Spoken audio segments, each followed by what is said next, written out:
Russia about a month ago when we were in Riyadh. We were first starting off speaking with them, and you said something. He said, we're going to find out whether they're acting in good faith or not. We just need to test it out. So a month later, where do you stand? Well, I'm not prepared to pass judgment on it. They're meeting with us. They're talking to us. They're making proposals.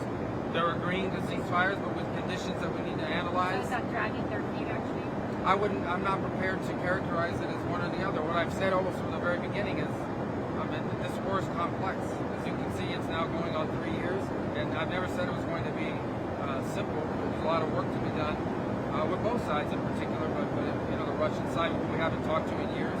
How long more do you anticipate these negotiations will continue? We're trying to achieve peace. We're committed to trying to achieve peace as long as it takes. That doesn't mean that I can guarantee you that there's going to be an agreement in a week or a month. I just can't put a time frame on it because it doesn't depend on us. It depends on the Russians and it depends on the Ukrainians. And it also depends on our partners in Europe who have sanctions that will have to be taken into account, I believe, as part of any final deal. But I always think it's progress when at least specifics are being agreed to, even though they may not be agreeable to both sides, because we get to determine sort of the negotiating posture and what the impediments are to peace. So I think when you negotiate, when you sit down with people and you talk about these things and they have to memorialize these things in documents, at least it begins to give definition to what the impediments to peace are. As far as willingness, that'll be tested when the time comes to sign. If we've dealt with impediments and there's still resistance from one side or the other, then we'll know. But we're not at that stage yet.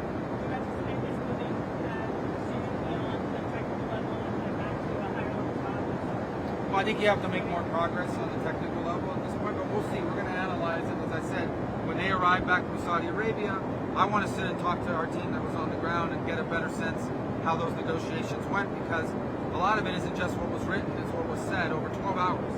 And by the way, we met with the Ukrainians twice as well, so we want to get that perspective. Because we met with them on Sunday and again on Tuesday, the Russians on Monday. So I need to hear from them directly a little bit more about how it went. And then we'll present that, we'll meet with the team, and we'll present that to the president and decide on a path what the next steps are. Yes, another topic, Sudan. We've seen some of those social violence. Yes. The army says they've picked up presidential palace or something.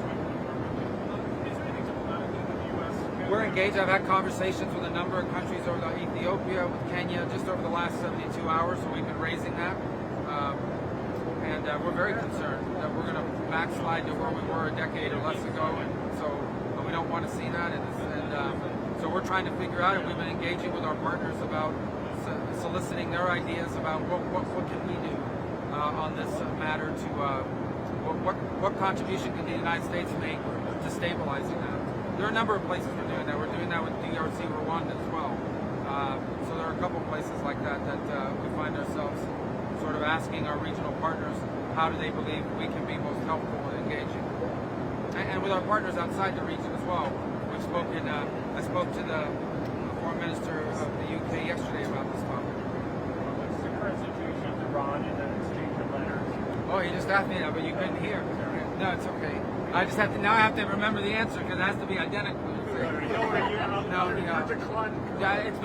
It's been publicly reported that the president sent a message. I anticipate a response, but we have nothing else to announce on that. Is that pretty much what I told you? All right, good.